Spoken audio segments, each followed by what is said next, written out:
Hi friends, welcome back to Srikanth vision YouTube channel. So ఇవాళ అందరికీ కూడా తెలిసిందే మహాశివరాత్రి.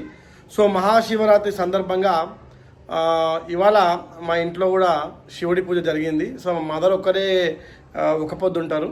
సో నేను మా ఫాదర్ ఉండము. నేను గత కొన్ని సంవత్సరాలుగా మండే వస్తే స్టార్ట్ చేద్దాం అనుకుంటున్నా, కానీ అది మండే రావట్లేదు, స్టార్ట్ చేయట్లేదు. ఎనీవే ఇవాళ చాలా పూజ బ్రహ్మాండంగా జరిగింది.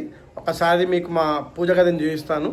సో అందరు కూడా చూడండి, చూసి లైక్ చేయండి. సో ఇది మా చిన్న పూజ గది. నేను ఎక్కువగా ఆరాధించే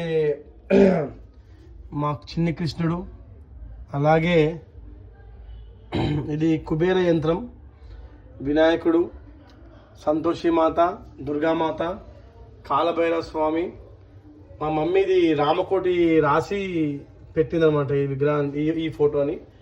లక్ష్మీదేవి, వెంకటేశ్వర స్వామి దేవి, మిగతా అందరు దేవుళ్ళు. సో ఇది మా యొక్క పూజా గది. అయితే అందరికి డౌట్ రావచ్చు, ఇక్కడ ఒక ఫోటో మిస్సింగ్ అని చెప్పేసి. ఆ ఫోటో మిస్ అయిన ఫోటోని ఇక్కడ పెట్టి పూజిస్తాం మేము, శివుడిది. సో ఇది మాకేంటంటే ఆచారంగా ఈ యొక్క దీంట్లో ఎప్పుడు దీపం ముట్టిస్తుంది మమ్మీ. సో శివుడికి ఇష్టమైనటువంటి ఇవి పూలు. సో ఇవాళ చాలా బ్రహ్మాండంగా పూజ జరిగింది. ఓం నమ శివాయ, హరహర మహాదేవ, శంభో శంకర. అందరికి కూడా మళ్ళొక్కసారి శివరాత్రి శుభాకాంక్షలు. అలాగే మీ అందరికి కూడా నేను మా ఇంటి దేవత ఉంటుంది, మా ఇంటి దేవత బాలమ్మ. సో మా ఇంట్లో మా బాలమ్మ వాళ్ళందరం కూడా ఈ యొక్క పూజా గది కాకుండా మేము సపరేట్గా మళ్ళీ ఇక్కడ పెడతాం అనమాట. సో ఇది చూపిస్తాను మీకు మా బాలమ్మని. మా ఇంటి దైవం అనమాట బాలమ్మ. మా ఇంట్లో ఎటువంటి శుభకార్యాలు జరిగినా కూడా, ఎటువంటి పెళ్లిళ్ళు జరిగినా, శుభకార్యాలు జరిగినా కూడా మేము బాలమ్మకి చేసుకుంటూ ఉంటాము.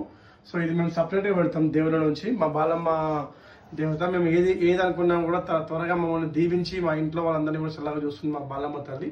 సో ఇది మా ఇంట్లోని శివుడి పూజ. అలాగే ఇది నేను చిన్నగా గోపురం టైప్ పెట్టించాను అనమాట, రోజు ఈజీగా పూజ చేసుకోవడానికి. సో అందరికి కూడా మళ్ళొకసారి హ్యాపీ శివరాత్రి.